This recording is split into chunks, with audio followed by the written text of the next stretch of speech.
সবসময় আর্মিদের যেভাবে অনুপ্রাণিত করে। আমাদের আরএম সে বলেছিল, তুমি যদি সর্বোচ্চ চেষ্টা করো তবে তোমার পক্ষে কোনো কিছুই অসম্ভব নয়। সে আরো বলেছিল, কেউ কুৎসিত হয় না, আমরা শুধু বিচারমূলক সমাজে বাস করি। আমাদের জিন বলেছিল, তুমিই একমাত্র ব্যক্তি যাকে তোমার ভালোবাসা উচিত। সে আরো বলেছিল, যদি সঠিকভাবে বাঁচো তবে একবারই যথেষ্ট।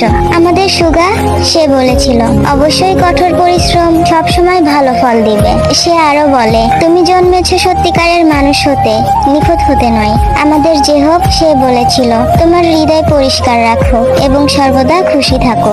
সে আরো বলে, ভয়ের উপর ভিত্তি করে কখনো সিদ্ধান্ত নিও না, সিদ্ধান্ত নাও আশঙ্কা ও সম্ভাবনার উপর ভিত্তি করে। আমাদের জিমিন সে বলে, সবার সাথে ভালো ব্যবহার করো, কিন্তু নিজের কথা কখনো ভুলে যেও না। সে আরো বলে, যে স্বপ্নটির পিছনে তুমি এতদিন ছুটে বেরিয়েছো সেটা তুমি কখনোই ছেড়ে দিও না। আমাদের গুড বয় ভি সে বলেছিল, নিজে গর্বিত না হওয়া পর্যন্ত থামবে না। সে আরো বলেছিল, ভুলে যাও কে তোমাকে কষ্ট দিয়েছে, কিন্তু সেই কষ্ট তোমাকে কি শিক্ষা দিয়েছে সেটা কখনোই ভুলে যেও না। আমাদের ছোট মেম্বার জংকুক সে বলেছিল, সফলতার ত্যাগ চাই এবং কঠোর পরিশ্রম তোমার ভাগ্য পরিবর্তন করতে পারে। আমাদের জংকুক আরো বলে, তুমি যদি দুঃখী না হও তবে কখনোই সুখের মর্ম বুঝবে না।